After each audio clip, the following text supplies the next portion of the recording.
जय हिंद मेरे देशवासियों। एक तरह से आस्था का माहौल और आस्था का माह चल रहा है।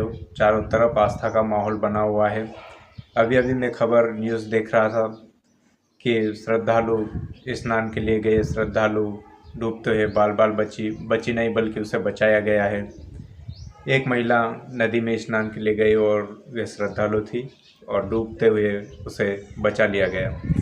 लेकिन मेन बात ये है, मुख्य बात है कि जब हमें पता है कि हमें तैरते नहीं आता है, हमें उस पानी का अनुभव पता नहीं है, ज्ञान नहीं है कि वो कितना गहरा है, आसपास का एरिया कितना गहरा है, और हमें तैरते भी नहीं आ रहा है और नहीं आता है, तो फिर हम कतई उसके अंदर ना जाइए। अगर हमको डुबकी ही लगानी है तो हम किनारे पर, अगर स्नान ही करना तो किनारे पर बैठ के हम किनारे पर भी स्नान कर सकते हैं, या कोई बाल्टी या कोई छोटा मोटा ऐसा साधन जिससे हम स्नान कर सके, उससे स्नान किनारे पर बैठ के कर लो तो बेहतर है, अगर आपको तैरते नहीं आता है तो। और फिर भी अगर आपकी चाह है कि हम डुबकी ही लगाए नदी में, तो आप एक काम कर सकते हो। आपके आसपास या आपके साथ में जो भी लोग आए जो तैरते हैं, उनके संज्ञान में, उनके पास में रहकर, या फिर एक हाथ से हाथ पकड़ के आप किनारे के पास में ही खड़े रहकर डुबकी लगा सकते हो। अन्यथा आप रिस्क ना लें। रिस्क की बात नहीं है, ये आस्था की बात है। लेकिन हम जानते हैं हमें तैरते नहीं आता है और उस स्थान का भी पता नहीं कि वो कितना गहरा है, तो फिर हम कतई भी पानी के अंदर ना जाएं।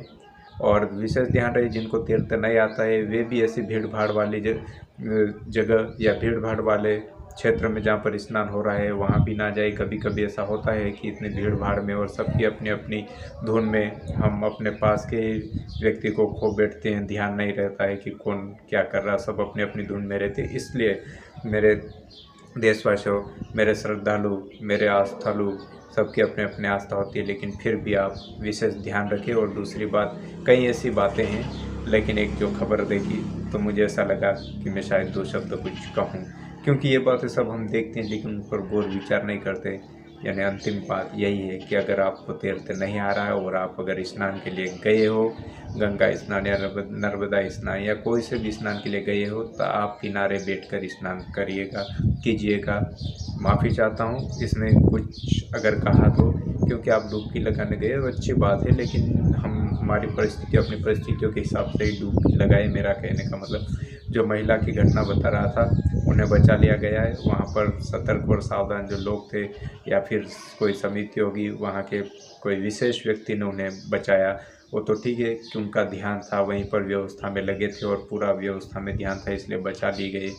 लेकिन अन्यथा मुश्किल थी, दुर्घटना घटित होने की पूरी संभावना थी। इसलिए क्या, हर वक्त हर समय ऐसा नहीं रहता है कि सबकी निगाह या व्यवस्था में पूरा निगाह रहता है। हो सके कभी और भी कहीं ऐसी व्यवस्थाएं बनाए रखने के लिए कहीं और भी ध्यान हो सकता था, लेकिन उनकी आंखों के सामने दिख गए और डूबती हुई श्रद्धालु लेडी महिला को उन्होंने बचा लिया, छलांग लगाकर बचा लिया।